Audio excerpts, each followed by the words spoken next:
Hello बच्चों, let's read the question here. Question says, in our country there are attempts to increase the height of several existing dams like Tehri and Almaty dams across Narmada.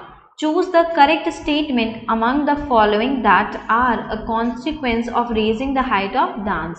Options are: first is terrestrial flora and fauna of the area is destroyed completely. Second is dislocation of people and domestic animals living in the area. Third is about valuable agricultural land may be permanently lost. Fourth is about it will generate permanent employment for people.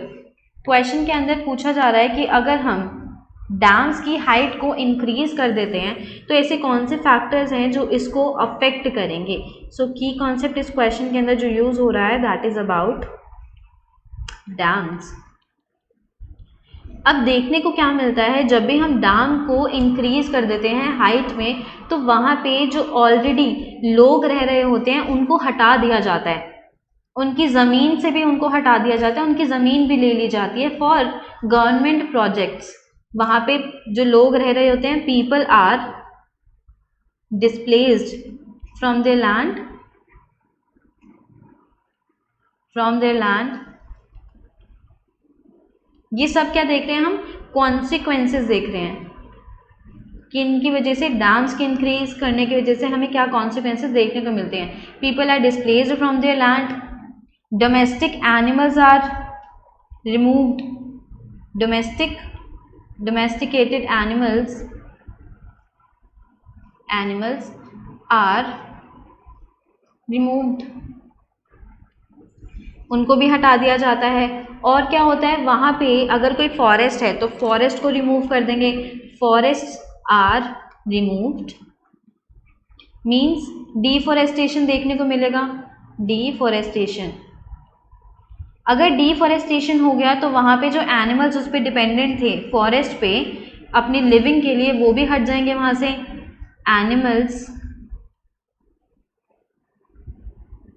Animals got displaced. अब animals भी चले गए, plants भी नहीं है वहाँ पे, तो वहाँ की जो सॉइल है वो कैसी हो जाएगी, अपनी फर्टिलिटी को लूज कर देगी, क्योंकि वो जो फर्टाइल सॉइल होती है उसको होल्ड करने के लिए हमें ट्रीज की रिक्वायरमेंट होती है. जो टॉप मोस्ट लेयर होती है सॉइल की वो फर्टाइल होगी. अब फर्टाइल लेयर को होल्ड करेगा ट्री ही नहीं है तो फर्टिलिटी भी सॉइल की डिक्रीज कर जाएगी. Hence decreases fertility of soil, soil की फर्टिलिटी भी खो जाएगी. इसकी वजह से होगा क्या, एग्रीकल्चरल लैंड जिसपे हम खेती कर सकते थे पहले बहुत अच्छे तरीके से, agricultural land may be permanently lost. हो सकता है कि वो जो जिस पे हम खेती कर सकते थे फर्टाइल सॉइल की वजह से अब वो भी खो दी जाएगी. जो वहाँ पे लोग रहते थे उनकी भी हो सकता है कि वहाँ पे कुछ लैंड हो, वो एरिया कुछ जो वो ओन करते हो उनका खुद का हो. People are displaced from that area to, उनको वहाँ से निकाल दिया जाता है ताकि वहाँ पे न्यू डैम्स सेटअप करे जा सके या फिर डैम्स की हाइट इंक्रीज करी जा सके. डैम जब इंक्रीज कर रहे होते हैं तो पीपल्स को ये बोला जाता है कि आप लोगों को हम एक अच्छा कॉम्पनसेशन दे देंगे, आप ये यहाँ से जगह खाली कर दो, लेकिन उन्हें कॉम्पनसेशन मिलता नहीं है. People do not gate adequate compensation. People do not get adequate compensation for their land, जिसकी वजह से क्या होता है, अगर इनको compensation नहीं दिया जाएगा तो अनएम्प्लॉयमेंट देखने को मिलेगी. Unemployment is generated on temporary basis.